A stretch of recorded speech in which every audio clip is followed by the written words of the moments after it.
فاتحہ۔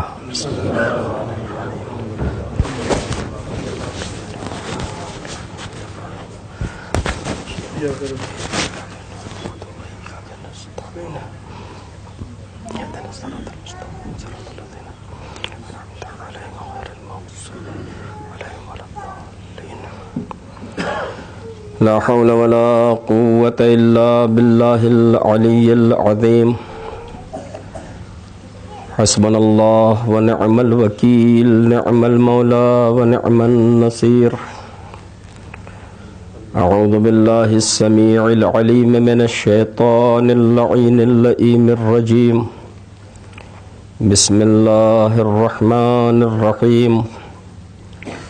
الحمد لله رب العالمين، بارئ الخلائق أجمعين، فاطر السماوات والأرضين، الذي لم يتخذ صاحبة ولا ولدا ولم يكن له شريك في الملك، والصلاة والسلام والتحية والإكرام على النبي المكي المدني الهاشمي المطلبي الأبتحي القرشي الطهامي، سيدنا ونبينا وشفيع ذنوبنا وطبيب نفوسنا أبي القاسم محمد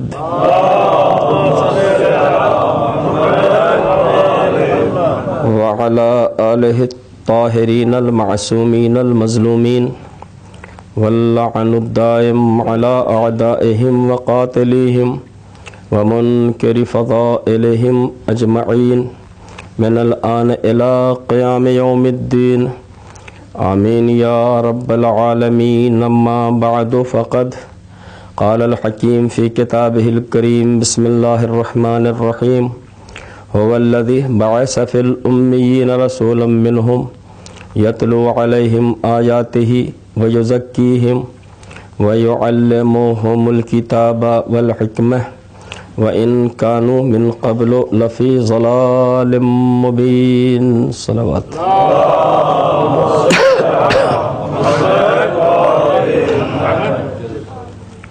قرآن کریم اپنے پیغمبر کی بعثت کے سلسلے میں ارشاد فرما رہا ہے، هو الذی بعث فی الأمیین رسولا منہم، وہی وہ ہے جس نے ام القریٰ کے رہنے والوں میں انہی میں کا ایک نبی بنا کے بھیجا۔ اس نبی کا کام آیات الہیہ کی تلاوت، تزکیہ نفوس، کتاب اور حکمت کی تعلیم تھی، درحالے کی وہ لوگ یعنی جس امت میں پیغمبر آئے، جن افراد میں پیغمبر آئے، وہ لوگ اس سے پہلے کھلی ہوئی گمراہی میں مبتلا تھے۔ آج ہم اور آپ جس دین کا نام فخر کے ساتھ لیتے ہیں، اس دین کو ہم تک آنے میں زبردست مشکلات کا سامنا کرنا پڑا ہے۔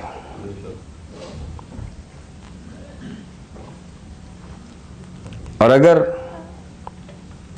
سرکار شہادت حسین ابن علی علیہ السلام نے اپنی قربانیوں کو پیش کر کے اور اپنے اہل و عیال اور دوستوں کی قربانیوں کو پیش کر کے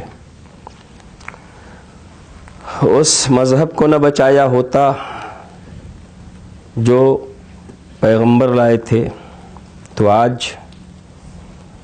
ہم دین نبی کریم سے ناواقف ہوتے ہیں۔ مذہب بے انتہا قیمتی تھا، جس کی حفاظت کربلا میں امام علی مقام نے کی۔ اس مذہب کی ترویج و تبلیغ کے لیے آدم سے لے کے خاتم تک 1,24,000 انبیاء اور مرسلین تشریف لائے، اور انہوں نے اپنی پاکیزہ زندگیوں کی قربانی اس مذہب کی ترویج میں پیش کی۔ یہ مذہب اتنا قیمتی ہے کہ اس کا ایک مروج، اس کا ایک پہنچانے والا اگر اس کے خلاف دشمن ہو جاتا ہے کہ ہم اسے نہیں آنے دیں گے، جو ہماری خدائی، ہماری سلطنت، ہماری حکومت کو ختم کرے گا، اگر دشمن یہ طے کرتا ہے تو قدرت بھی یہ طے کرتی ہے کہ تم کچھ کر لو، ہم اسے بھیج کے رہیں گے۔ اور اس ایک نمائندے کو بھیجنے کے لیے 70,000 بچے قتل کیے جاتے ہیں کہ وہ نہ آئیں، مگر اللہ نے بھیجا، اللہ نے اس کو بھیجا جسے بھیجنا تھا، فرعون کی فرعونیت کو ختم کرنے کے لیے۔ فرعون کو جب اس کے نجومیوں نے خبر دی کہ ایک بچہ ایسا پیدا ہونے والا ہے جو تیری حکومت و تخت و تاج اور تیری خدائی سب کو ملیا میٹ کر دے گا بنی اسرائیل میں، تو اس نے کہا کہ میں اس بچے کو پیدا ہی نہیں ہونے دوں گا، اور پھر بنی اسرائیل کے بچوں کا قتل شروع ہوا۔ 70,000 بچے مارے گئے تاکہ موسیٰ نہ آئے۔ لیکن قدرت کا کام کچھ ایسا ہوتا ہے کہ جب وہ چاہ لیتا ہے کہ یہ کام ہونا ہے تو دشمن اپنی ساری طاقت بھی لگا دے، تو وہ ہو کے رہتا ہے جو پروردگار چاہتا ہے۔ یہی وجہ ہے کہ اس نے اتنی کوشش کی کہ ایک موسیٰ نہ آئے، مگر قدرت نے فرمایا موسیٰ تو آ کے رہیں گے، اور پھر تو جسے روکنے کے لیے 70,000 بچوں کو قتل کر رہا ہے، میں کچھ ایسا انتظام کروں گا کہ گھر تیرا ہوگا، حکومت تیری ہوگی، آغوش تیری ہوگی، دربار تیرا ہوگا، ذمہ داریاں تیری ہوں گی، اور میرا موسیٰ پرورش پا رہا ہوگا۔ تو جس فرعون نے موسیٰ کو پیدا ہونے سے روکنے کے لیے 70,000 بچوں کو قتل کیا، اللہ نے اسی کے دربار میں جناب موسیٰ کی پرورش کرائی۔ اہل بیت طاہرین کے سلسلے میں بھی دنیا نے یہی سوچا تھا کہ ان کے فضائل و کمالات، ان کی عظمتیں، ان کی مکرمتیں دنیا تک نہ جانے پائیں، لہٰذا انہیں روکا جائے۔ اور اس سلسلے کو روکنے کے لیے حکومتوں نے اپنی طاقت لگا دی، سلطنتوں نے اپنی طاقت لگا دی، حاکموں نے اپنی طاقت لگا دی، سلطانوں نے اپنی طاقت لگا دی، زرخرید مفتیوں نے اپنی طاقت لگا دی، مگر قدرت نے آواز دی کہ یہ میرے حقیقی نمائندے ہیں، ان کا تذکرہ، ان کے فضائل، ان کے مناقب اور ان کی پاک و پاکیزہ زندگی تم کیا روک پاؤ گے کہ دو لوگوں تک نہ پہنچے اور ان کے کمالات لوگوں تک نہ پہنچے؟ ہم ایسا انتظام کریں گے، مطبع تمہارے ہوں گے، چھاپا خانے تمہارے ہوں گے، کتابیں تمہاری ہوں گی، کاغذ تمہارے ہوں گے، قلم تمہارے ہوں گے، مورخ و مصنف تمہارے ہوں گے، اور فضائل محمد و آل محمد کے بیان ہوں گے۔ صلوات بھیجئے محمد و آل محمد۔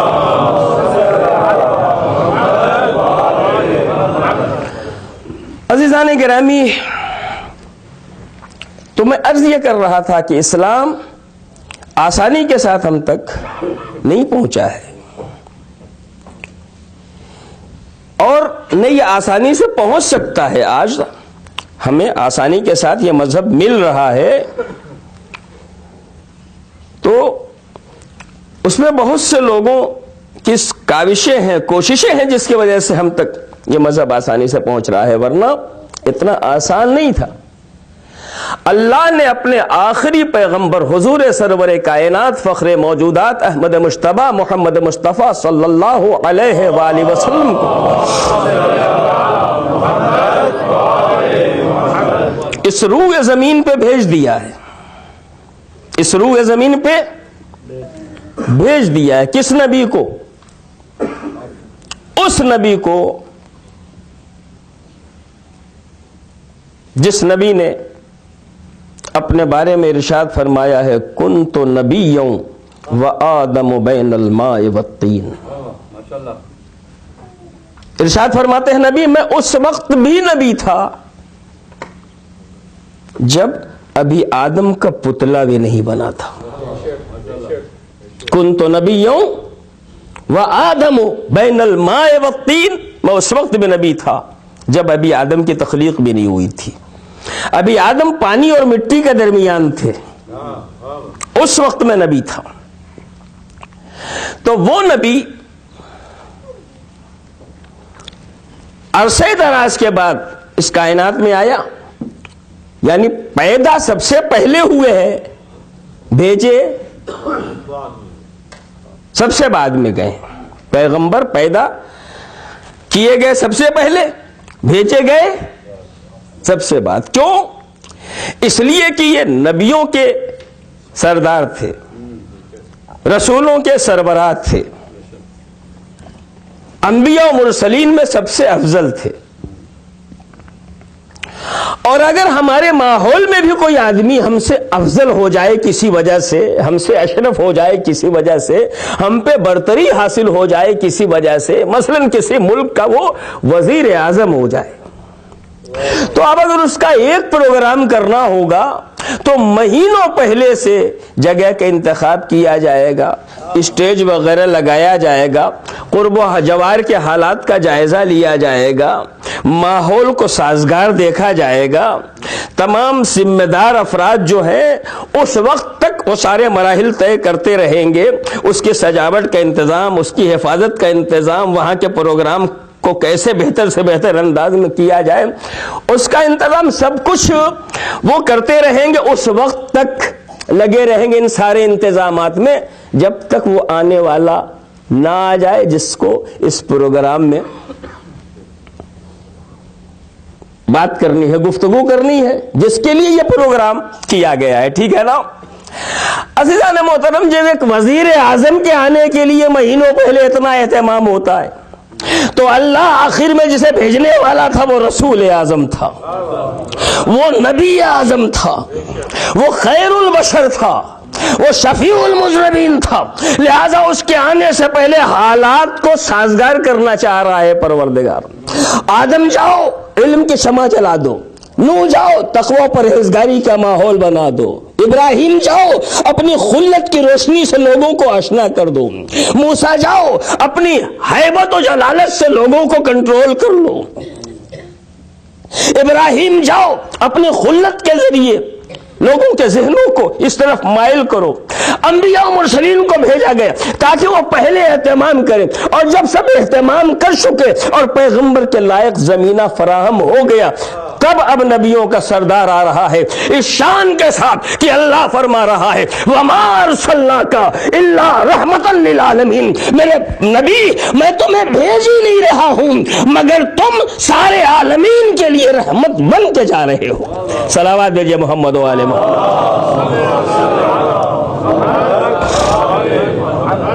تو انہیں پیدا کیا گیا سب سے پہلے اور بھیجا گیا سب سے بعد میں.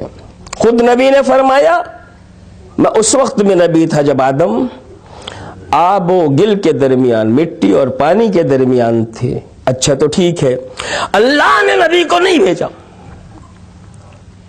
اب تو بھیج دیا، اب تو زمین پہ آ گئے.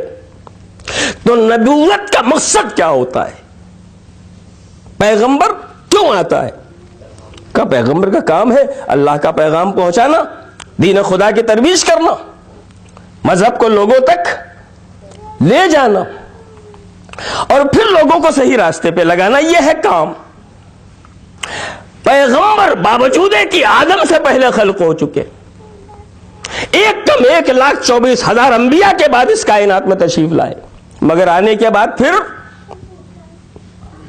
خاموشی کے ساتھ پیغمبر بیٹھے ہوئے ہیں، اس دنیا میں تشریف لا چکے اور نبی خاموش ہے. بت پرستی ہو رہی ہے، نبی خاموش ہے. کعبے میں ننگے طواف ہو رہا ہے، نبی خاموش ہے. جہالت میں ایک ایک اونٹ اور ایک ایک چوپائے پہ 40 سال تک اس ماحول میں جنگیں ہو رہی ہیں، نبی خاموش ہے. لوگ لاتو عزو ہبل کی عبادت کر رہے ہیں، نبی خاموش ہے. لوگ احکام الہی پہ چلنے کے بجائے اپنے بنائے ہوئے قوانین پہ زندگی گزار رہے ہیں اور نبی خاموش ہیں. کتنی دیر خاموش رہے؟ 1-2 برس نہیں، 10-20 سال نہیں، 40 سال تک پیغمبر خاموش رہے. یا رسول اللہ، آپ لوگوں کو صحیح راستے پہ دکھانے کے، صحیح راستے پہ لگانے کے لیے تشریف لائے ہیں، مذہب کی تبلیغ کرنے کے لیے تشریف لائے ہیں، تو آپ وہ کام کیجئے جس کے لیے آئے ہیں. تو نبی آواز دیں گے، میں کام کر رہا ہوں، تمہیں دکھائی نہیں دے رہا ہے. اس لیے کہ جب کبھی کوئی تجربہ کار کسان اس بات کو محسوس کرتا ہے کہ یہ جو زمین ہے یہ کاشتکاری کے لائق نہیں ہے، تو پھر وہ کیا کرتا ہے؟ پھر اس زمین کو وہ پہلے کاشتکاری کے لائق بناتا ہے. پہلے دانا نہیں بوتا، پہلے اسے وہ کاشتکاری کے لائق بنائے گا. اس زمین کو کھودے گا، جیسے بھی کھودے، جس چیز سے بھی کھودے. کل کوئی اور راستہ تھا، آج دوسرے اور راستے بنے ہوں گے، اسے کھودے گا، اس میں کھاد ڈالے گا اور جو ضرورتیں ہوں گی اسے پورا کرے گا، پھر برابر کرے گا، پھر کچھ کرے گا. یہ کام اتنے دنوں تک وہ کرتا رہے گا کہ اسے یقین ہو جائے کہ اب یہ زمین بنجر نہیں رہ گئی ہے، اب زرخیز ہے. اب اس کو اس لائق بنایا جا چکا ہے کہ اس میں جو دانہ ڈالا جائے گا وہ بیکار نہیں ہوگا، وہ پھل دے گا، وہ روئیدہ ہوگا. نبی کریم 40 سال تک خاموش نہیں. نبی عربوں کے دلوں کی زمین کا جائزہ لے چکے تھے کہ ابھی یہ زمین اس لائق نہیں ہے کہ اس پہ لا الہ الا اللہ کا دانہ ڈال دیا جائے. اس لیے نبی 40 سال تک خاموش رہ کے کبھی اخلاق کا حل چلا رہے ہیں، کبھی صداقت کا حل چلا رہے ہیں، کبھی عدالت کا حل چلا رہے ہیں، کبھی حسن سیرت کا حل چلا رہے ہیں، تاکہ اس زمین کو اس لائق بنا دیا جائے کہ جب اس میں لا الہ الا اللہ کا دانہ ڈالا جائے تو وہ جل بھن کے خاک نہ ہو جائے بلکہ روئیدہ ہو. صلوات بھیجیے محمد و آل محمد.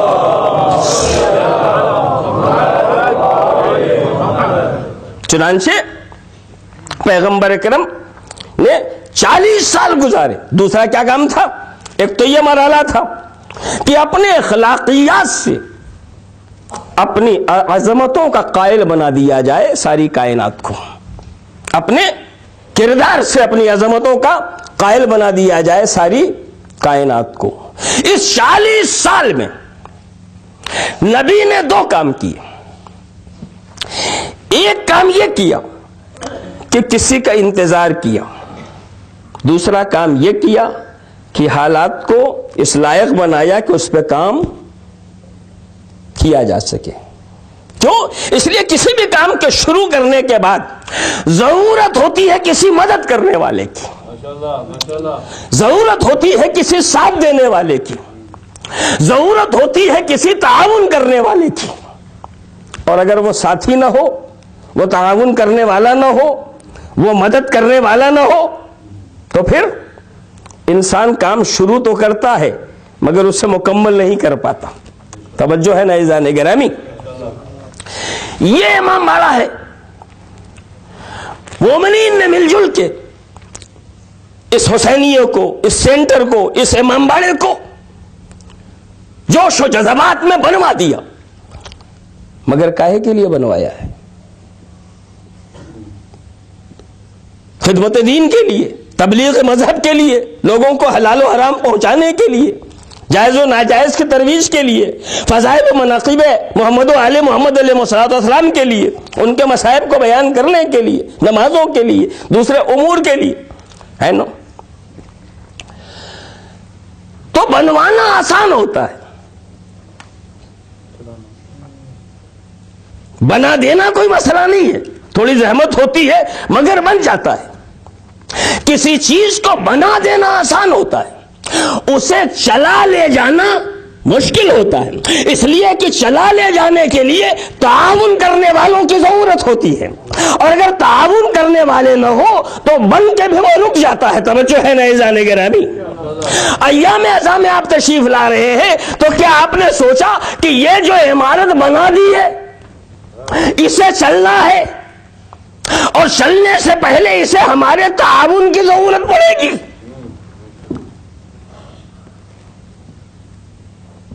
اگر ہمارے تعاون کی ضرورت پڑے گی تو جیسے ذمہ داروں کی ذمہ داری یہ ہے کہ وہ آپ کے لیے ہر سہولت فراہم کریں، اسی طرح آنے والوں کی ذمہ داری یہ ہے کہ ان کے ہاتھوں کو اتنا مضبوط اپنے تعاون سے بنا دیں کہ کبھی آپ کو آنے کے بعد شکایت کا موقع نہ ملے۔ صلوات بھیجئے محمد و آل محمد۔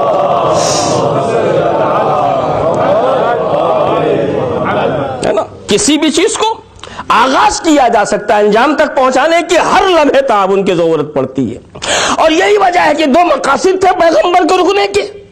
نبی کریم ایک تو اس لیے رکے تاکہ ماحول کو سازگار کیا جائے، دوسرے اس لیے رکے، اہم مسئلہ یہ تھا کہ جب ہم شروع کریں گے تو حمایت کرنے والا کوئی نہیں ہے، جب ہم شروع کریں گے تو مدد کرنے والا کوئی نہیں ہے، جب ہم شروع کریں گے تو ساتھ دینے والا کوئی نہیں ہے، جب ہم شروع کریں گے تو تعاون کرنے والا کوئی نہیں ہے۔ ایک کام میں شروع کروں اور پہلے ہی دن فیل ہو جائے تو اس کا اثر کتنا غلط پڑے گا، ہے نا؟ تو 40 سال تک نبی انتظار کر رہے ہیں، کس کا؟ اپنے کسی تصدیق کرنے والے کا، مددگار کا۔ معصوم کی تصدیق کرنے والا غیر معصوم نہیں ہوگا،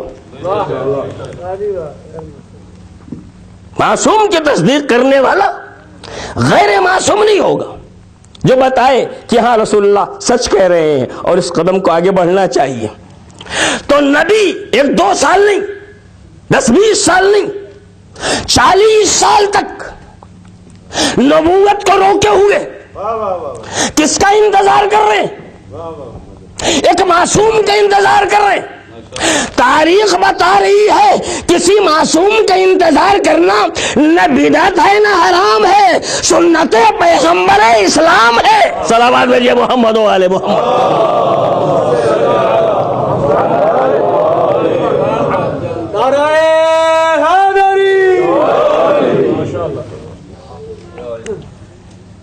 چنانچہ پیغمبر ادھر اس آنے والے کے انتظار کر رہے ہیں اور ادھر ماحول کو سازگار کر رہے ہیں۔ عرب جو بات بات میں جھگڑتے رہتے تھے، نبی نے خاموشی والی زندگی میں جب آپ خاموش تھے اس وقت اپنے کیریکٹر کے ذریعے، اپنے کردار کے ذریعے، اپنے حسن سیرت کے ذریعے ان کے اوپر ایسے حکومت کرنی شروع کی کہ خانہ کعبہ میں حجر اسود کو نصب ہونا تھا۔ ابھی مذہب آیا نہیں ہے، نبی نے تبلیغ نہیں کی ہے، شروع نہیں کی ہے، ابھی وہی جہالت کا دور چل رہا ہے، جاہلانہ دور۔ کعبہ اس وقت بھی تھا اور وہاں طواف اس وقت بھی ہوتا تھا، وہ اپنے طریقے سے کرتے تھے، اسلامی طواف نہیں ہوتا تھا۔ اس میں 360 بت رکھے ہوئے تھے خانہ کعبہ میں، ٹھیک ہے نا؟ تو نبی نے اپنے حسن کردار کے ذریعے اپنے حالات کو ایسا بنایا، لوگوں کے درمیان اپنی اتنی اہمیت قائم کی کہ خانہ کعبہ کی تعمیر کا مسئلہ چلا ہوئی، حجر اسود کو جب اس میں نصب کرنے کی باری آئی تو یہ ایک شرف تھا، لہذا قبائل جو تھے، خاندان جو تھے، وہ آپس میں لڑ گئے، وہ کہتے ہیں ہم اسے لگائیں گے، دوسرا کہتے ہیں نہیں ہم لگائیں گے، یہ شرف ہم لیں گے، تیسرا کہتا ہے نہیں یہ شرف ہم لیں گے، چوتھا کوئی ایک دوسرے کو یہ شرف دینے کے لیے تیار نہیں ہے۔ اچھا، سب سے بڑی بات یہ ہے کہ اس میں سے کسی کو بھی مل جاتا حجر اسود، نصبی نہیں ہوتا، اس لیے کہ حجر اسود صرف معصوم کے ہاتھ سے نصب ہوگا، اور یہ آپس میں لڑ رہے ہیں۔ تو جب بات بہت زیادہ خراب ہوئی تو آپس میں کہنے لگے ٹھیک ہے، کچھ ایسا کرو کہ کچھ فیصلہ ہو جائے۔ کہ کل ہم یہاں حرم میں داخل ہوں گے، کل سب سے پہلا جو آدمی ہمیں یہاں دکھائی دے جائے اسے ہم اپنا حکم قرار دیں، اور وہ جو فیصلہ کرے اسے ہم قبول کر لیں۔ اب جو دوسرا دن آیا اور وہ لوگ وہاں جمع ہوئے تو دیکھا پیغمبر خاتم تشریف لے آ رہے ہیں۔ آپ کو پیغمبر نہیں جانتے تھے، محمد ابن عبداللہ، بس یہ جانتے تھے کہ یہ سچے ہیں، یہ امین ہیں، یہ صاحب کردار ہے، اس کے علاوہ کچھ نہیں جانتے۔ سب خوش ہو گئے کہ اس سے بہتر تو کوئی ہے ہی نہیں ہمارے ماحول میں، یہ جو آنے والا ہے اس سے بہتر تو کوئی ہمارے ماحول میں ہے ہی نہیں۔ لہذا پیغمبر جب تشریف لے آ رہے ہیں تو وہ سب خوش ہوئے۔ محمد، ہمارے درمیان یہ مسئلہ ہے اور حل نہیں ہو رہا ہے، وہ کہہ رہے نہیں ہم، وہ کہہ رہے نہیں ہم۔ تو پیغمبر نے کہا یہ کوئی مسئلہ ہی نہیں ہے۔ کہا کیا مطلب؟ کل سے ہم لڑ رہے ہیں، آپ کہہ رہے کوئی مسئلہ ہی نہیں ہے۔ کہا ہاں کوئی مسئلہ نہیں ہے، حجر اسود کے چادر لا کے اس میں رکھو، اور اس کے بعد سارے قبیلوں کے سردار اس چادر کو ایک ایک حصے کو اپنے ہاتھوں سے پکڑ لے، اس طرح اسے لے جانے میں سب شریک ہو جائے۔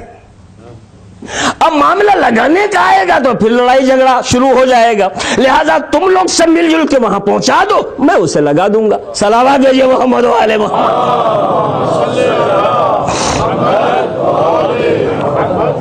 تو عزیزان گرامی، اسلام کردار کی بنیاد پہ پھیلا ہے۔ پیغمبر نے پہلے اس طریقے سے اپنے سیرت و کردار کے ذریعے لوگوں کی ذہن سازی کی ہے اور ماحول کو بنایا ہے کہ کل جب میں کچھ بات کہوں تو وہ بیکار نہ ہونے پائے۔ ادھر جناب امیر المومنین کی ولادت ہو چکی، جس کا انتظار تھا وہ بھی آ چکا۔ 9 سے 13 سال کی عمر امیر المومنین کی بتائی جا رہی ہے، ٹھیک ہے۔ پیغمبر نے امیر المومنین سے کہا کہ علی، ہمارے قبیلے کے لوگوں کو دعوت دے دو اور ان کے کھانے پینے کا اہتمام کرو تاکہ میں انہیں مذہب کی دعوت دے سکوں۔ امیر المومنین، پیغمبر نماز شروع کر چکے تھے، امیر المومنین آپ کے ساتھ نماز ادا کیا کرتے تھے۔ مولا نے کھانے پینے کا اہتمام کیا۔ میں نے کہا نا کہ کسی بھی کام کے لیے تعاون کی ضرورت ہوتی ہے، کسی بھی کام کے لیے مددگاروں کی ضرورت ہوتی ہے۔ ابھی ایک مددگار ہے، کھانے پینے کا اہتمام کیا،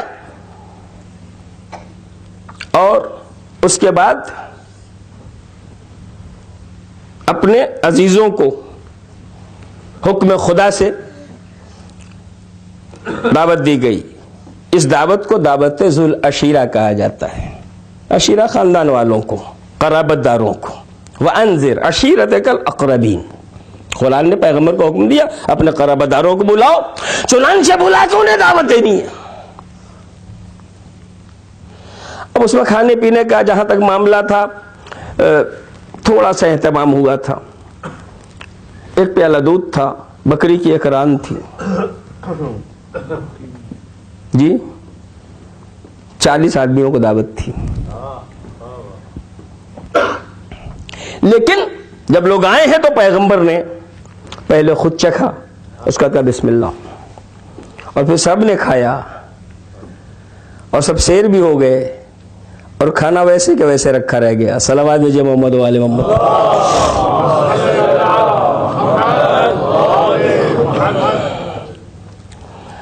اب پیغمبر فرماتے ہیں، دیکھیے اصل میں کام جو 40 سال تک نبی فرما رہے تھے، ایک انتظار تھا کسی مددگار کا، اور دوسرے میں نے کہا اخلاقیات، اس طرح سے اپنے اخلاق سے لوگوں کے ذہنوں پہ حاوی ہو جاؤ کہ وہ ہماری دشمنی تو کر سکے، ہماری کردار کشی نہ کر سکے۔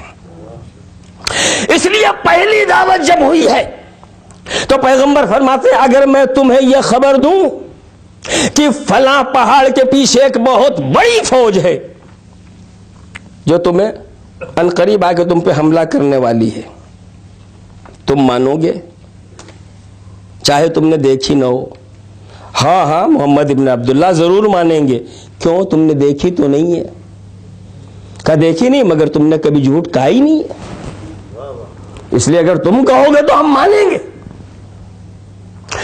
یعنی اتنا اعتبار ہے نبی پہ، اور نبی امتحان بھی لے رہے ہیں، گویا کہہ رہے ہیں کہ اگر تم جا کے دیکھو اور وہاں فوج نہ دکھائی دے تو مجمع اتنا مطمئن ہے، گویا وہ کہہ رہا ہے کہ محمد ہم اپنی نگاہوں کی خطا مان لیں گے، تمہارے قول کی خطا نہیں مانیں گے۔ صلوات بھیجئے محمد و آل محمد۔ معلوم ہوا پہلی دعوت ذو العشیرہ سے ہمیں یہ معلوم ہو گیا کہ مذہب کردار کی بنیاد پہ پھیلتا ہے، مذہب بہترین طور طریقوں کے ذریعے پھیلتا ہے، اچھی سیرت کے ذریعے پھیلتا ہے۔ اسی لیے ہمارے اور آپ کے چھٹے امام حضرت امام جعفر صادق علیہ الصلوۃ والسلام ارشاد فرماتے ہیں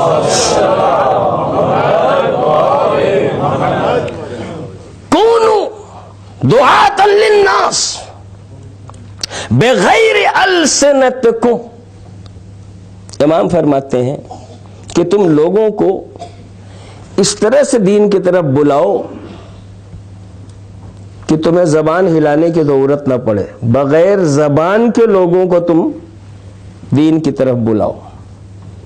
اس وقت میں کیا کر رہا ہوں؟ دین کی بات کر رہا ہوں تو زبان ہلا رہا ہوں۔ امام کیا ہے؟ لوگوں کو تم دین کی دعوت دو بغیر زبان کے، بغیر بولے ہوئے، بغیر زبان ہلائے ہوئے۔ اچھا تو پھر بغیر زبان ہلائے ہوئے، بغیر بولے ہوئے دین کی دعوت کیسی دی جائے گی؟ کہ اپنا کردار اتنا اچھا بنا لو کہ جب تم گزرو تو گزرنے کا طریقہ لوگوں کو دین کی طرف دعوت دے، جب تم بولو تو بولنے کا سلیقہ لوگوں کو دین کی طرف دعوت دے، جب تم کچھ سوچ کے لوگوں کے سامنے رکھو تو وہ سوچنے کا سلیقہ بتائے کہ یہ کسی دیدار کا سلیقہ ہے، ہمیں بھی اسی طریقے سے سوچنا چاہیے، ہے نا؟ تو پتہ چلا زبان سے تبلیغ کرنا اور ہوتا ہے، کردار سے تبلیغ کرنا اور ہوتا ہے۔ زبان کی تبلیغ ناکام ہو سکتی ہے مگر کردار کی تبلیغ ناکام نہیں ہو سکتی۔ صلوات بھیجئے محمد و آل محمد۔ لیجیے دعوت ذو العشیرہ منعقد ہوئی، لوگوں نے کھایا پیا، دیکھا اتنا سا کھانا تھا، اس کے بعد سب بچا رہ گیا، کہنے محمد جادوگر ہے، الیاذ باللہ، جادو کر دیا کھانے میں، کھا بھی لیا بچ بھی گیا، کہہ کے جانے لگے۔ جب نبی نے چاہا کہ کچھ بتائیں تو شاید انہیں احساس ہو گیا تھا، یہ کہہ کے چلے گئے۔ دوبارہ پھر بتانا چاہا، پھر یہ کہہ کے چلے گئے۔ جناب ابو طالب کو پتا چلا لوگ کھاتے ہیں اور چلے جاتے ہیں، تو ابو طالب نے کہا کہ ٹھیک ہے اب پھر بلاؤ میں رہوں گا۔ اور اب جب بلایا گیا تو خود جناب ابو طالب بنفس نفیس بیٹھے ہوئے ہیں۔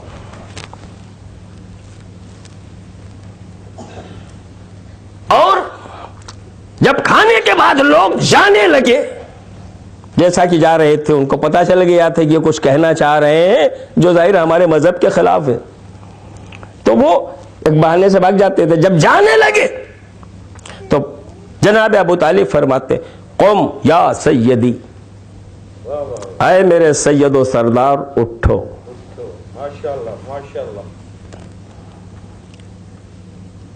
عزیزان محترم، پیغمبر جناب ابو طالب کے کیا لگتے؟ بھتیجے، تو بیٹے ہیں نا، نور نظر نہ ہے، فرزند ہیں، بھتیجے ہیں، میرے پیارے ہیں، میرے دلارے ہیں۔ بچوں کے لیے جو الفاظ استعمال ہوتے وہی نا، مگر ابو طالب کیا کہہ رہے ہیں؟ قم یا سیدی، اے میرے سید و سردار اٹھو. لہجہ کیسا استعمال کیا؟ سید و سردار کون تھا؟ پیغمبر تو بھتیجے تھے، سید و سردار تو خود ابو طالب تھے. سردار عرب کہے جاتے تھے، بیضۃ البلد کہے جاتے تھے، رئیس قوم کہے جاتے تھے، تو سردار تو خود تھے.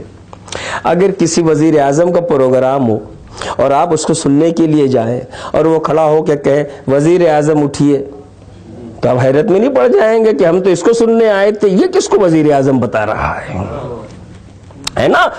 تو اب جو جانے والا بھی ہوگا وہ بھی رک جائے گا کہ یہ کس کو وزیر اعظم بتا رہا ہے، یہ کون وزیر اعظم ہے؟ اب جو لوگ جانے لگے تو پیغمبر جناب ابو طالب کیا کہتے ہیں؟ قم یا سیدی، اے میرے سید و سردار اٹھو. اب بھاگنے والے یہ سوچنے لگے ارے یہ سید و سردار خود سردار عرب کسے سردار کہہ رہا ہے؟ یہ خود بیضۃ البلد کسے سردار کہہ رہا ہے؟ یہ کیا ہو گیا ابو طالب کو، اس کو سردار کہہ رہے ہیں؟ کیا بات ہے، کیا کہنا چاہ رہے؟ اب بھاگنے والے رک گئے. جب رکے تو نبی نے پہلی دعوت اسلام دی. قولوا لا، میں اللہ کا نبی بنا کے بھیجا گیا ہوں، میرے ذمے یہ ذمہ داریاں دی گئی ہیں، اور میں ایک دین لے کے آیا ہوں جس کا نام ہے اسلام، اور تمہیں کہنا ہے لا الہ الا اللہ. قولوا لا الہ الا اللہ تفلحوا، کہو کوئی خدا نہیں سوائے کہ اللہ کے، فلاح پا جاؤ گے، نجات پا جاؤ گے. ان کے لیے کہنا بہت سخت تھا کہ کوئی خدا نہیں سوائے کہ اللہ کے. ان سے یہ کہا جاتا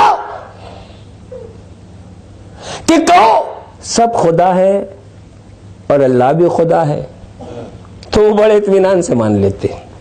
اس لیے کہ جو ایک ایک دو دو کر کے 360 کو ماننے لگے وہ 361 کو بھی مان لیتے. صلوات بھیجیے محمد و آل محمد پر.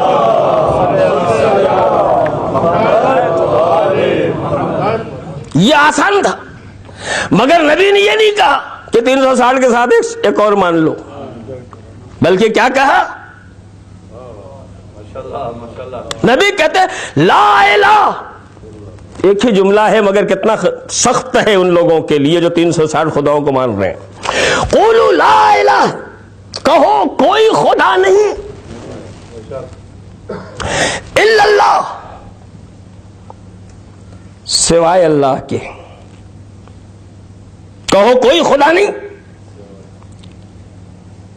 سوائے اللہ کے.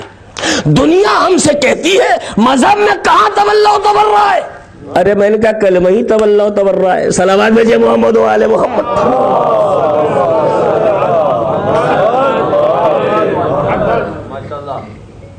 اور تبرع کے بغیر تبلا قبول ہی نہیں کیا جاتا.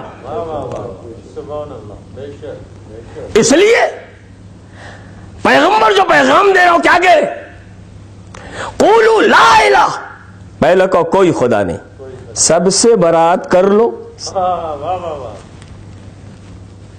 یہی تو ہے برات. کہو کوئی خدا نہیں، جس کو تم خدا مانتے ہو سب سے برات کرو، سب کو اپنے ذہن سے الگ کر لو. پھر کہو الا اللہ، پھر میرے خدا کی محبت کا اعلان کرو. تفلحوا، تم فلاح پا جاؤ گے. سن لیا لوگوں نے.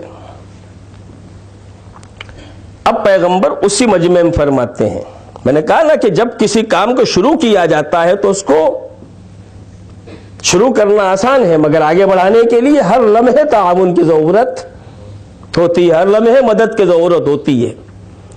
کبھی قوت و طاقت کی ضرورت ہوتی ہے مدد میں، کبھی پیسے اور دوسری چیزوں کی ضرورت ہوتی ہے مدد میں، مگر ہر لمحے ضرورت ہوتی ہے. پیغمبر کو بھی وہ ضرورت آئی سامنے کہ جب نبی نے ایک جملہ کہا ہے ان سے کہ یہ تم کو کرنا ہے، قولوا لا الہ الا اللہ تفلحوا. ابھی کچھ نہیں، نماز روزہ کچھ بھی نہیں ہے، خالی اتنا ہی ہے لا الہ الا اللہ، اسلام اتنا ہی ہے. قولوا لا الہ الا اللہ، کہو کوئی خدا نہیں سوائے کہ اللہ کے، فلاح پا جاؤ گے. اس ایک جملے کو آگے بڑھانے کے لیے پیغمبر اس بڑے مجمع سے کہہ رہے من یوازرنی، 40 لوگ تھے. نبی ان سب سے کہہ رہا, اور سب عزیز اقربا تھے. من یعاذرونی, کون ہے جو اس سلسلے میں میری پشت پناہی کرے گا؟ یہ جو میں مشن لایا ہوں, کون ہے جو اس سلسلے میں میری پشت پناہی کرے گا؟ کون ہے جو اس سلسلے میں میری مدد کرے گا؟ کون ہے جو اس سلسلے میں میری نصرت کرے گا؟ کون ہے جو اس سلسلے میں میری وزارت کرے گا؟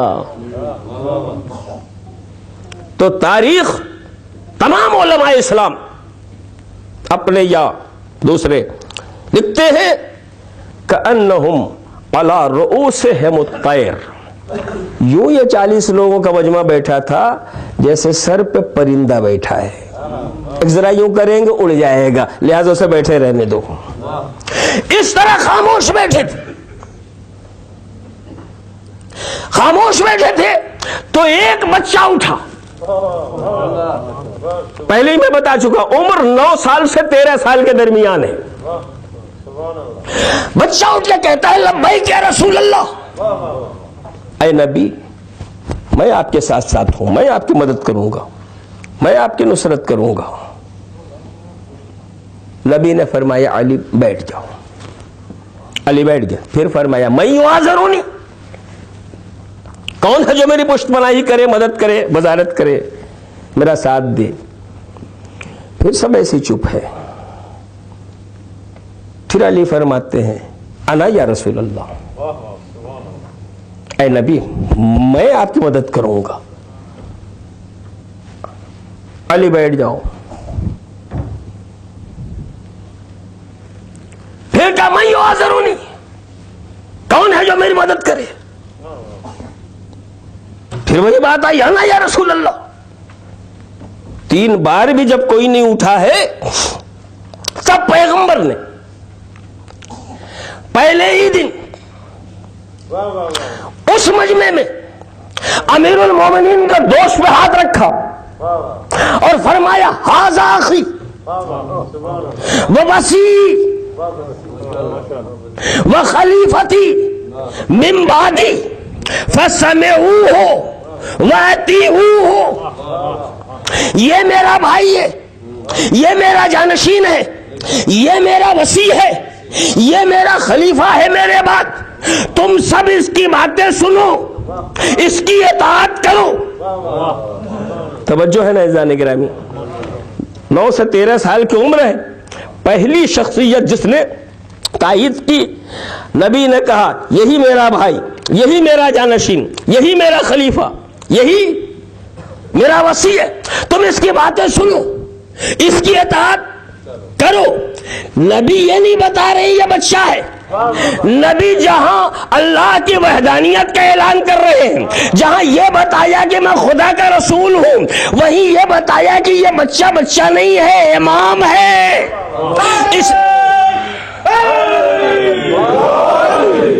یہ میرے بعد میرا جانشین ہے, یہ امام وقت ہونے والا ہے, لہذا اس کے بچپنے کو نہ دیکھو, یہ آج بھی اس لائق ہے کہ اس کی باتیں سنی جائیں, اس کی اطاعت کی جائے. صلوات بھیجئے محمد و آل محمد.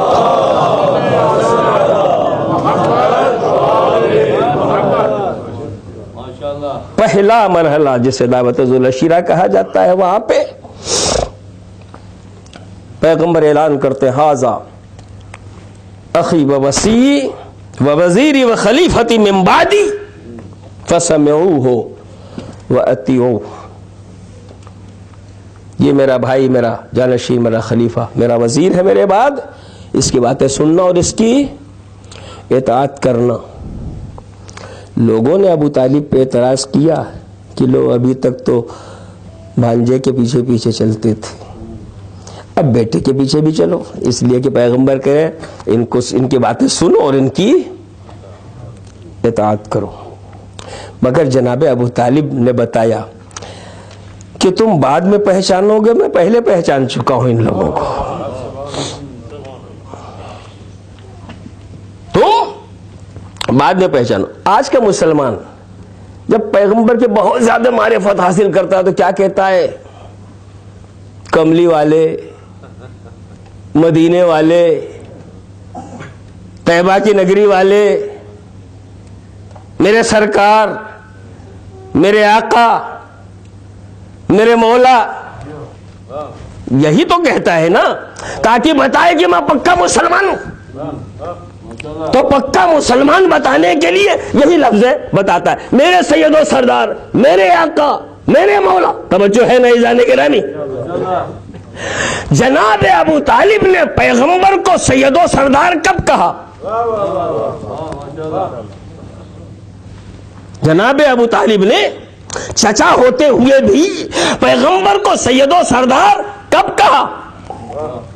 ابھی نبی نے نہیں بتایا میں نبی ہوں، ابھی خالی دعوت میں آئے ہوئے ہیں لوگ، ابھی کھانا کھا کے بیٹھے ہوئے ہیں لوگ، ابھی نبی نے کچھ نہیں کہا ہے.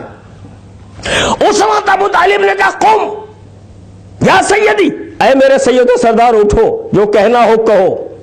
اب اٹھ کے کہیں گے کہ میں کیا ہوں، لیکن اس سے پہلے کیا کہا ابو طالب نے؟ سید و سردار، میرے سید، میرے سردار، میرے آقا. ابو طالب بتا رہے ہیں میرے ایمان پہ بحث کرنے والوں، نبی اعلان کر دے کہ میں نبی ہوں تو نبی کو نبی ماننا اور ہوتا ہے، اور نبی کے گفتار و کردار سے یہ سمجھ جانا کہ یہ ہمارا نبی ہے یہ اور ہوتا ہے. صلوات بھیجئے محمد و آل محمد.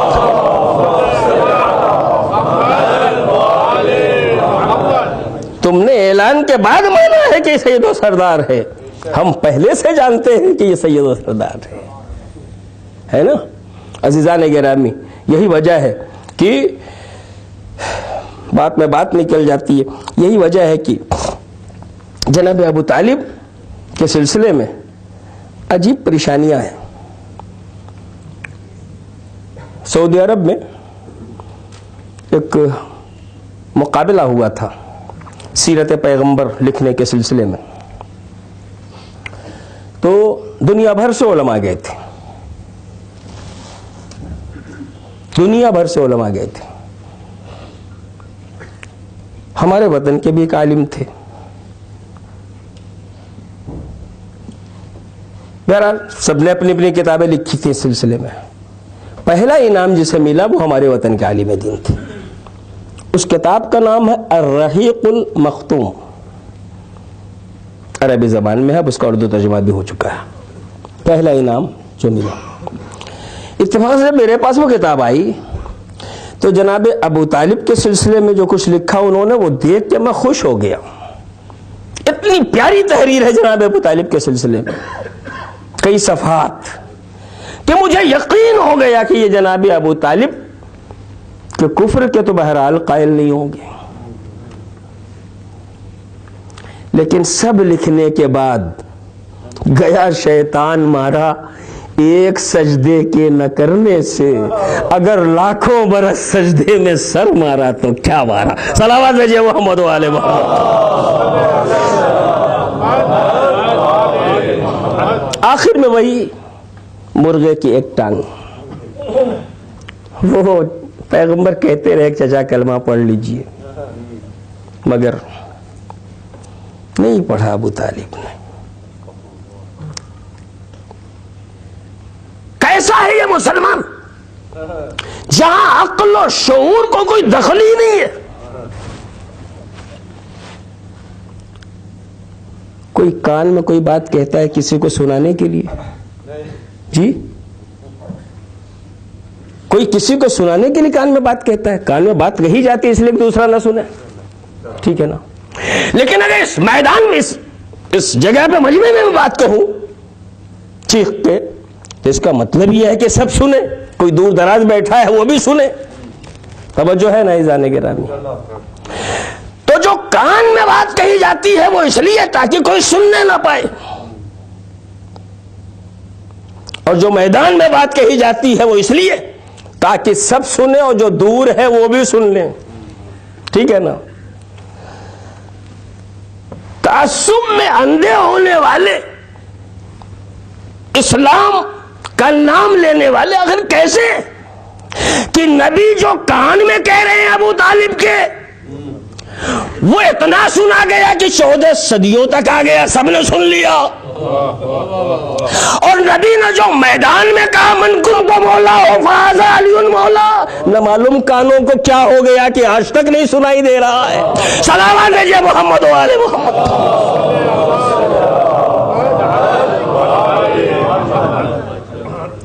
نبی نے جو سنانا چاہا تھا وہ آج تک نہ سن سکے، نبی نے جو آہستہ کہا تھا وہ سب نے سن لیا. لیکن سب ایسے نہیں ہیں عزیزان گرامی. ہماری ہندوستان میں ایک اہم شخصیت گزری ہے، بہت ہی پڑھے لکھے آدمی تھے، انہیں کہا جاتا تھا ڈپٹی نذیر احمد صدیقی. آپ حضرات نے بھی ہو سکتا ہے کبھی نام سنا ہو. ڈپٹی، اور وہ ماہر تھے اسلامیات میں بھی اور دیگر. انہوں نے ایک کتاب لکھی. اس کتاب میں نے دیکھا کہ انہوں نے اپنی جو تحقیق تھی اس کا ایک رزلٹ ہمارے سامنے پیش کیا. جناب ڈپٹی نذیر احمد صدیقی فرماتے ہیں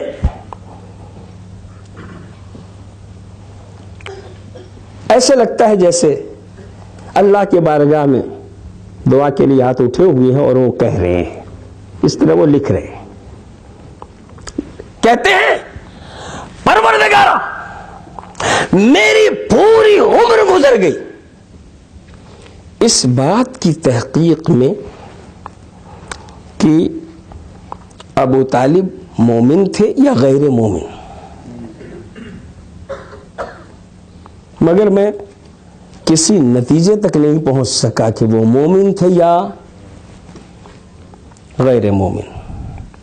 ٹھیک ہے، ایک آدمی تحقیق کے لیے آگے بڑھتا ہے، کبھی نتیجے تک پہنچتا ہے، کبھی نتیجے تک نہیں پہنچتا. تو وہ کہتے ہیں کہ میری پوری عمر گزر گئی جناب ابو طالب کے ایمان کی تحقیق کے سلسلے میں، مگر میں نتیجے تک نہیں پہنچ سکا کہ وہ مومن تھے یا غیر مومن. میں وہ لفظ نہیں استعمال کروں گا جو استعمال ہوتی ہیں. اگر میں کسی نتیجے تک نہیں پہنچ سکا، ٹھیک ہے، ایک آدمی نے زیرو سے تحقیق شروع کی اور زیرو پہ ختم ہو گئی، کسی نتیجے تک نہیں پہنچا، بات ختم. لیکن اس کے بعد جو انہوں نے جملے کہے وہ یہ ہے، پھر میں کہوں گا کہ لگتا ہے دعا کے لیے ہاتھ اٹھے ہوئے اور کہہ رہے ہیں مگر میرے معبود میں چاہتا ہوں کہ اگر ابو طالب غیر مومن بھی رہے ہو تو مجھے ایسا غیر مومن بنا جیسے ابو طالب تھے، ایسا مسلمان نہ بنا جیسے آج کے مسلمان ہیں. اب یہاں میں حیرت میں پڑ گیا کہ انہوں نے یہ جملہ کیوں کہا. میں نتیجے تک تو نہیں پہنچ سکا کہ وہ مومن تھے غیر مومن، مگر غیر مومن بھی تھے تو مجھے ایسا غیر مومن بنا دے، مجھے ایسا کافر بنا دے جو جیسے ابو طالب کے لیے لوگ کہتے ہیں، ایسا مسلمان نہ بنا جیسے آج کے مسلمان ہیں. تو میں نے کہا جب آپ کسی نتیجے تک نہیں پہنچے تو یہ تمنا کیوں کر بیٹھے، یہ دعا کیوں کر رہے ہیں؟ تو انہوں نے تو کوئی جواب نہیں دیا ہے، مگر جب میں نے اس میں غور و فکر کی تو مجھے احساس ہوا کہ ہو سکتا ہے جناب ابو طالب نے، جناب ڈپٹی نذیر احمد صدیقی نے جناب ابو طالب کی آخری مراحل زندگی دیکھے ہوں اور آپ کی وفات اور آپ کی تشییع جنازہ دیکھی ہو. دیکھیے عزیزو، دوستی کسی سے ہو جاتی ہے. میں مسلمان ہوں، کوئی غیر مسلم ہے، دوستی ہو سکتی ہے.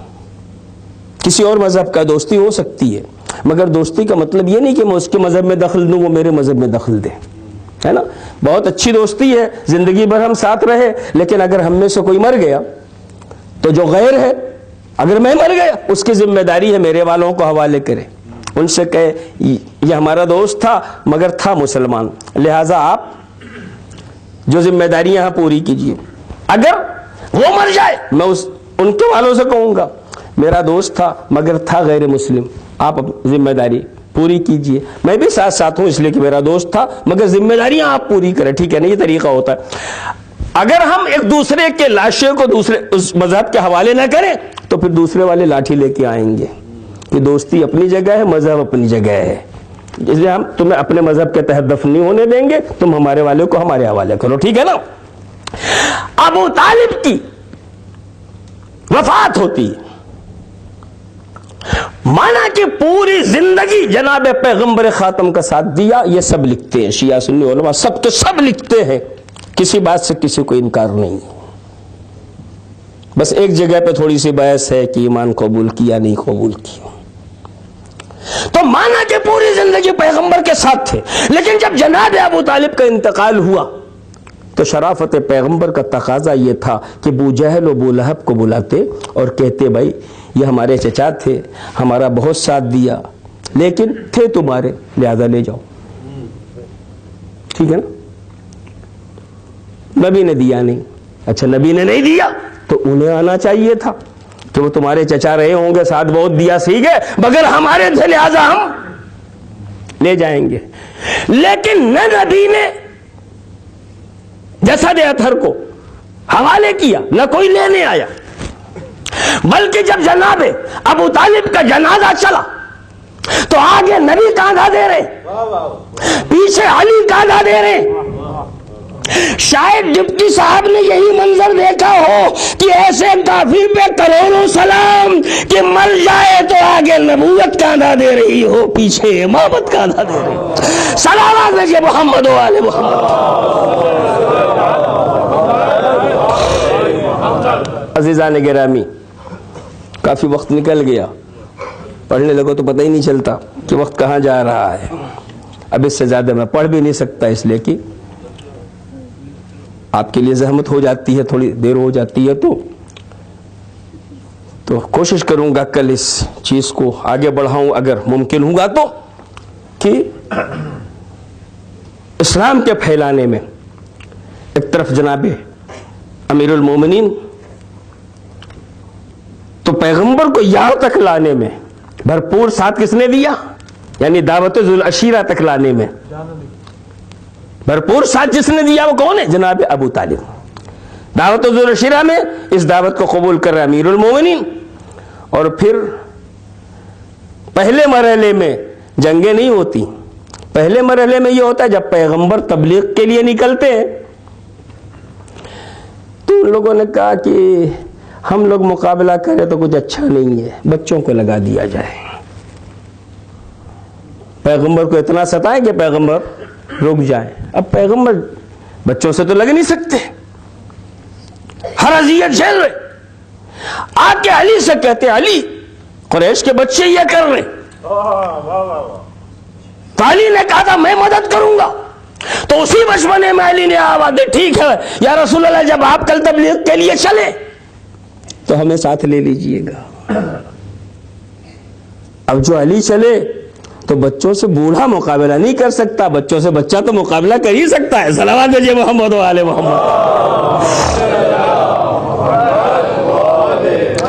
نتیجے میں اس طریقے سے ان کے ہاتھ پیر توڑے گئے دعوت ذو العشیرہ کے بعد سے.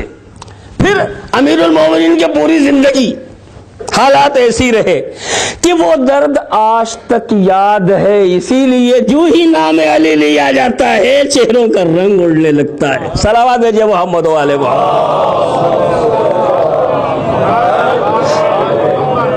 ادھر امیر المومنین کی نصرت, ادھر جناب ابو طالب کی نصرت, اور ایک نصرت کی طرف اشارہ کر کے جلدی سے میں کربلا تک پہنچوں. عزیزان گرامی, کہ جب لوگوں نے سخت ترین مراحل میں بھی تبلیغ پیغمبر کو دیکھ کے اسلام قبول کرنا شروع کیا تو حالات یہ تھے کہ ننگے بھوکے پیاسے پریشان دقتوں میں, نہ سونے کے لیے نہ رہنے کے لیے کوئی جگہ نہیں.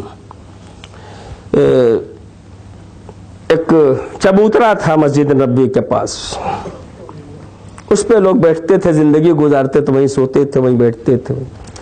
اصحاب صفہ کہے جاتے تھے. تو اس وقت نبی ان کو دیکھتے تھے تو بہت اذیت میں مبتلا ہوتے تھے. اے پروردگار, جنہوں نے میرے لیے میری بات کو سن کے دین قبول کیا تیرا کلمہ پڑھا، کیا ان کا یہی حال رہے گا؟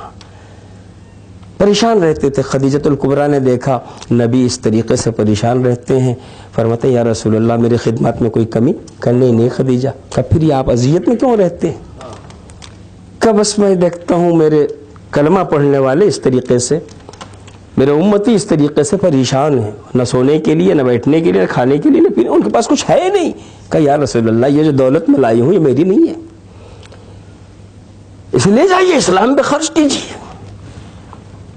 تاکہ آپ کا اسلام بھولے بھلے۔ تو ادھر ابو طالب، ادھر امیر المومنین، ادھر جناب خدیجۃ الکبریٰ، اور پھر وہ سلسلہ آگے بڑھتا ہے۔ عزیزان گرامی مزید تفصیل میں بالکل جانے کی گنجائش نہیں رہ گئی جو صبح قیامت تک چلے گا، لیکن فی الحال ہمیں اس سلسلے کو کربلا تک لے جانا ہے۔ وہی دین ہے جس کی حفاظت کے لیے کربلا کی سرزمین پہ حسین آ رہے ہیں۔ ایک دن میں پورا گھر لٹایا حسین نے، ایک دن میں، یہ کوئی معمولی بات نہیں ہے عزیزان گرامی۔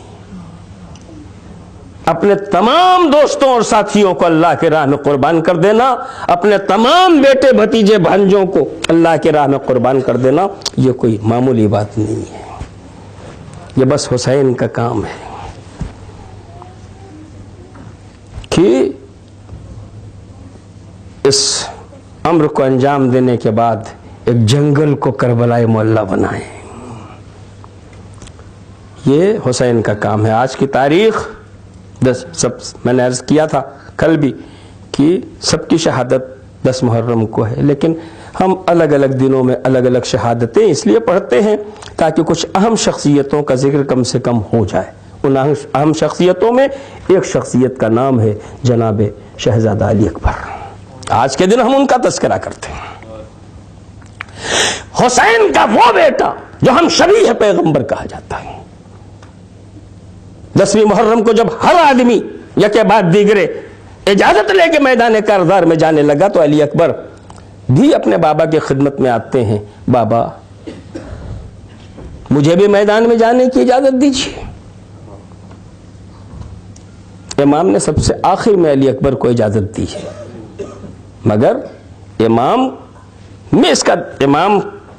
کا اس میں دخل نہیں ہے، بلکہ اصحاب جب تک تھے انہوں نے کہا نہیں اعزا نہیں جائیں گے، ہم جائیں گے۔ اعزا جب تک تھے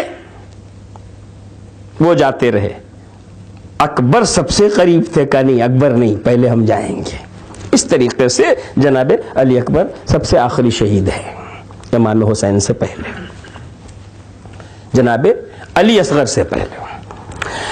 بابا ہمیں میدان جنگ کی اجازت دیجیے، تو امام کیا فرماتے ہیں؟ بیٹا تم شکل و صورت و رفتار و گفتار میں میرے نانا رسول خدا کی شبیہ ہو، جب میں چاہتا ہوں کہ اپنے نانا کی زیارت کروں تمہاری زیارت کرتا ہوں۔ بیٹا تمہیں کیسے میدان میں جانے کی اجازت دیتا ہوں؟ جب بار بار علی اکبر اجازت کے لیے آئے ہیں تو ایک مرتبہ حسین نے کہا ہم سے زیادہ تم پہ حق تمہاری پھوپھی زینب کا ہے، جاؤ دیکھو اگر وہ اجازت دے دے تو ہم بھی تمہیں اجازت دے دیں گے۔ علی اکبر خیمے کی طرف گئے، پھوپھی اماں بابا نے یہ کہا ہے، آپ کی اجازت ہے میں میدان میں جاؤں؟ ام لیلہ نے بھی یہ آواز سنی، رباب نے بھی یہ آواز سنی، ساری بیویاں اکٹھا ہو کے علی اکبر کے پاس آ گئی۔ سب نے نہایت محبت کے ساتھ اپنے آنسوؤں کے درمیان علی اکبر کو میدان کے لیے آمادہ کیا۔ لیکن جب علی اکبر خیمے سے نکل رہے ہیں تو روایت بتاتی ہے کہ کبھی خیمے کا پردہ اٹھتا ہے، کبھی گر جاتا ہے، کبھی اٹھتا ہے، کبھی گر جاتا ہے۔ راوی بیان کرتا ہے ایسا لگتا تھا جیسے کسی بھرے ہوئے گھر سے کسی جوان کا جنازہ نکل رہا۔ مگر یہ کیا، یہ کیوں بار بار خیمے کا پردہ اٹھتا ہے گرتا ہے؟ کہ جب علی اکبر نکلنا چاہتے ہیں کبھی ام لیلہ گلے سے لگاتی ہے، کبھی زینب پکارتی ہے، کبھی رباب قریب آتی ہے، کبھی سکینہ بھیا کے قدموں سے لپٹتی ہے، ہر بیوی کہتی ہے ہم نے اس لیے آپ کو اتنا بڑا نہیں کیا تھا کہ کہ جب آپ کی شادی کا موقع آئے تو آپ عروس اجل کو گلے لگانے کے لیے جائیں۔ بہرحال جناب علی اکبر اہل حرم سے رخصت ہو کے امام حسین کی خدمت میں آتے ہیں۔ بابا پھوپھی اماں نے اجازت دے دی، حسین نے گردن جھکا لی، دل پہ صبر کا پتھر رکھا، اور پھر حسین نے کہا اچھا بیٹا ٹھیک ہے، جاؤ میدان کارزار میں جاؤ۔ حسین کا جوان فرزند میدان کارزار میں جا رہا ہے۔ کچھ دور جب گئے ہیں تو محسوس کیا علی اکبر نے کہ لگتا ہے کوئی ٹھوکریں کھاتا ہوا پیچھے پیچھے چلا آ رہا ہے۔ مڑ کے علی اکبر دیکھتے ہیں تو بوڑھا باپ ٹھوکریں کھاتا ہوا پیچھے چلا آ رہا ہے۔ فرمایا بابا آپ تو ہمیں رخصت کر چکے ہیں، آپ اس طریقے سے میرے پیچھے پیچھے کیوں چلے آ رہے ہیں؟ تو ایک جملہ کہا عزادارو اگر آپ محسوس کر سکیں۔ امام فرماتے ہیں میرے لال اگر تم بھی صاحب اولاد ہوتے تو مجھ سے یہ سوال نہ کرتے، اس لیے تمہیں پتا ہوتا کہ ایک باپ کے بیٹے میں باپ کے دل میں جوان بیٹے کی محبت کتنی ہوتی۔ خیر میرے لال جاؤ میدان میں جاؤ، لیکن اتنا دھیان دو کہ جب تک ہمارا اور تمہارا سامنا رہے اس وقت تک تم مڑ مڑ کے دیکھتے رہنا۔ حسین وہاں سے واپس آئے، خیمے کے دروازے کے سامنے کھڑے ہو گئے، علی اکبر مڑ مڑ کے دیکھتے رہے، یہاں تک کہ میدان تک پہنچ گئے۔ ادھر خیمے میں ام لیلہ پریشان، نہیں معلوم اکبر کا کیا ہوا، اس لیے کہ جو جا رہا ہے وہ واپس نہیں آ رہا ہے۔ اچانک خیال آیا کہ خیمے کے در کے سامنے مولا کھڑے ہیں، وہ میدان کا منظر دیکھ رہے ہیں، بیٹا ہے جوان بیٹا ہے، اگر بیٹے کو کوئی خطرہ ہوگا تو باپ کا دل ہے، چہرے کا رنگ بدلے گا اور مجھے پتا چل جائے گا کہ میرے بیٹے پہ کوئی آفت آ گئی ہے۔ چنانچہ دیکھتی رہی جناب ام لیلہ، اتنے میں دیکھا ایک رنگ آیا ایک گیا، فضا کو بلایا میرے والد سے پوچھو میرا اکبر تو خیریت سے۔ امام نے کہا فضا جا کے رباب سے کہہ دو ایک بہت سخت مقابل علی اکبر کے مقابلے میں آیا ہے، اور رباب سے کہو اکبر کے لیے دعائیں کریں۔ ایک مرتبہ رباب خیمے میں جاتی ہیں، زینب قریب آ جاؤ، ام کلثوم قریب آ جاؤ، رقیہ اور رباب قریب آ جاؤ، سکینہ قریب آ جاؤ، میں دعا کے لیے ہاتھ اٹھا رہی ہوں، تم آمین کہنا۔ جناب ام لیلہ نے دعا کرنی شروع کی، اے یعقوب کو یوسف سے ملانے والے، میرا یوسف ثانی کنعان کربلا میں گم ہو گیا، میں نہیں چاہتا وہ دین پہ قربان نہ ہو، مگر جو مقابل آیا ہے اس کے مقابلے میں کامیاب ہو۔ ماں کی دعا باب اجابت سے ٹکرائی، جناب علی اکبر واپس آئے، بابا کی خدمت میں آ کے گردن جھکا کے کھڑے ہو گئے، فرماتے ہیں بابا کیا ممکن ہے ایک قطرے آب مل جائے؟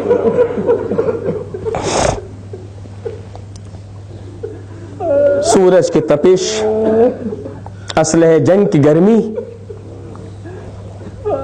ہمیں کچھ کرنے نہیں دے رہی ہے، بابا پانی کا ایک قطرہ مل جاتا تو ہم ان کو بتاتے کہ علی کا پوتا کس طریقے سے جنگ کرتا ہے۔ عزادارو ایک باپ اپنی اولاد کے لیے کیا نہیں کرتا، اور اگر خدا نہ خواستہ اولاد ایسے امتحانی مراحل میں ہو تو کیا نہیں کرے گا، مگر ہائے حسین کی مجبوری۔ جب ساقیہ کوثر کا بیٹا آ کے ساقیہ کوثر کے لال سے کہتا ہے بابا ایک قطرہ پانی، تو حسین کہتے ہیں بیٹا پانی کہاں ہے جو ہم تمہیں پلائیں، تم میرے منہ میں زبان ڈالو، ہو سکتا ہے تمہیں کچھ سکون مل جائے۔ علی اکبر نے اپنی زبان بابا کے منہ میں ڈالی اور فوراً کھینچ لی، بابا آپ کی زبان میں مجھ سے زیادہ کانٹے پڑے۔ امام نے اپنی انگوٹھی نکالی، کہا میرے لال اسے منہ میں رکھ لو، شاید اس سے کچھ سکون ملے، جاؤ میدان میں جاؤ، دادا جان میں کوثر لیے انتظار کر رہے ہیں۔